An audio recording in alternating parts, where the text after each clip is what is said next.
Hi, my name's Michelle Murphy, and this is an e-learning course that I developed during my graduate studies at the University of Colorado, Denver in my instructional design program. This course was designed to educate the first-time hiker to be able to climb their first 14er, which is a mountain in excess of 14,000 feet. The different areas that would be covered would be the selection of the mountain, fitness preparation, gear and clothing, backpack and camping, first aid, and resources. For this course, however, I just chose to flesh out the gear and clothing section, and that's what the course is based on. Before starting this course, I did an analysis report. I interviewed subject matter experts and also developed a design document and developed the e-learning course objectives, what the learner would take away from the course. As part of the development, I also created storyboards and then developed the course through Adobe Captivate.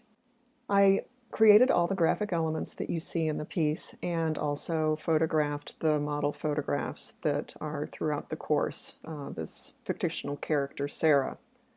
Other photographs that I used were royalty-free images that I found online that did not require a copyright license. When you click on the gear and clothing icon, trail sign on the left, it will take you to this introduction page. That's a navigational page explaining how you would move through the course. So I developed the buttons down below, the home, forward and backward buttons, and also included prompt boxes to provide additional information. This is the Learning Objectives page and lets the learner know what they will be covering in the course and what they will be learning as a result of moving through the course. This is a branching scenario also, and the learner can select whether they want to move through the gear section of the course first or the clothing section of the course. We're going to start with the gear portion of the course and click on the backpack to continue. So these pages identify different pieces of equipment and let the learner know why you would want to take this particular piece of equipment or supply and what the purpose is for it.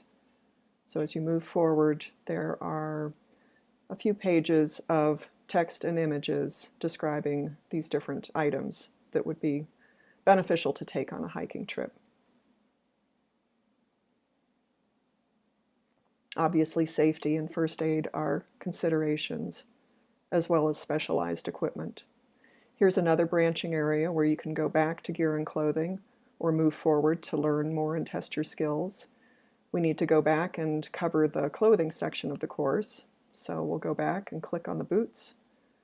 And again, we have a few pages of images and text educating our learner as to what items would be necessary, helpful, or essential to take with them.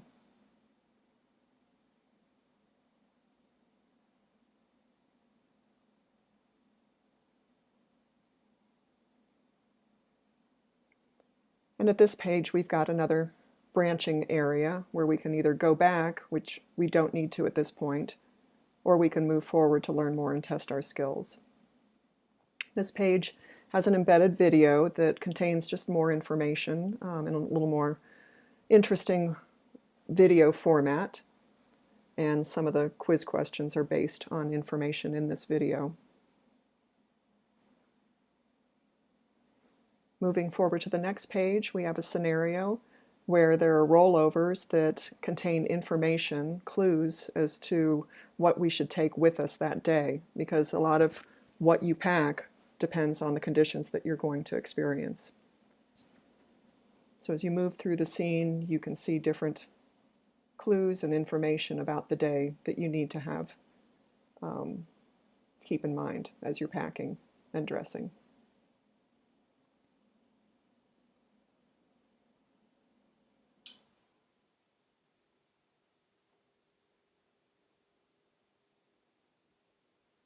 So we'll move forward into another situation, and this is where Sarah has made decisions based on that previous scenario, and she describes in text her narrative for why she made the decisions she made. And on the left, we have a visual representation of the decisions she's made, showing the clothes that she's selected.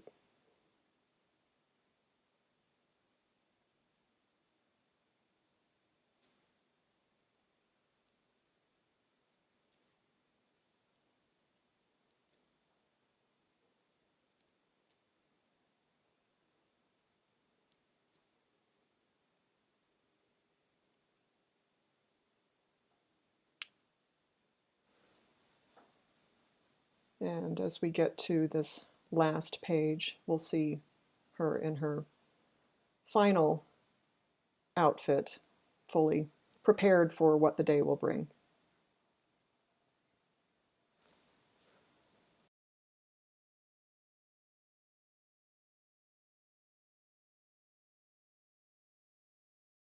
In this next section, we look at a variety of items that could be selected to take on a trip. And the point of this exercise is to educate the learner as to what items are good choices and what items are bad choices. Some of it's based on common sense and some is based on the previous information they've been given. So if an item is not a good choice and is selected, it will not go into the backpack. So it will bounce out. Like if I select this camera and try and put it in the backpack, we'll see that it bounces out of the backpack.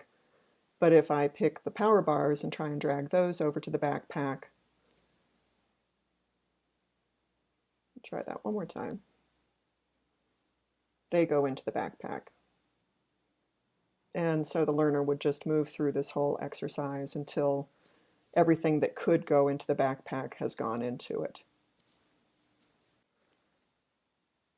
The next page educates the learner as to why decisions they made to put items in the backpack may not have been good decisions.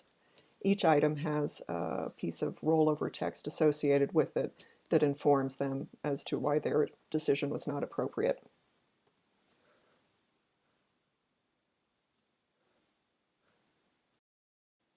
Now we come to the evaluation part of this section where we've got some quiz questions.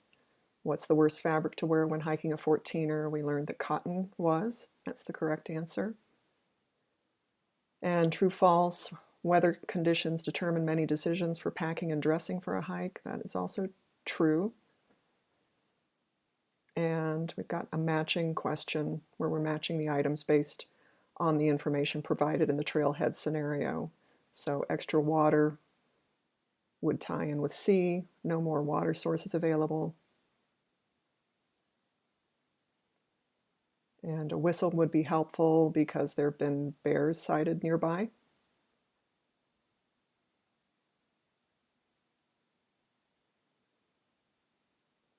And we're at the trailhead at 5 a.m. So A would be our choice, and that's correct. So the last page is just a conclusion page, congratulating the learner on completing that section and guiding them to move back to the beginning of the course by clicking on the Home button. So as I said, none of the rest of the sections have been fleshed out yet, but this gives you an idea of what the rest of the course could look like. Thank you for taking the time to share this with me. I appreciate it.